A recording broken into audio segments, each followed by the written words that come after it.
Въпрос 6. При процеса, означен на фигурата с цифра 2, молекулата се А. Хибридизира. Б. Хидролизира. В. Денатурира. Или Г. Ренатурира. Процесът, обозначен на фигурата с номер 2, представлява ренатурация. Това е процесът, при който молекула, която е била денатурирана, т.е. изгубила е своята нативна триизмерна структура, се възстановява до своята оригинална форма.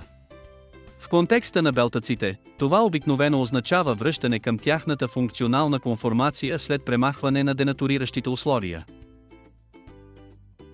По този начин, ако фигурата показва макромолекула, която при процес 1 губи своята нагънатост и става по-изправена, а при процес 2 се връща в нагъната форма, това съответства на дефиницията за ренатурация.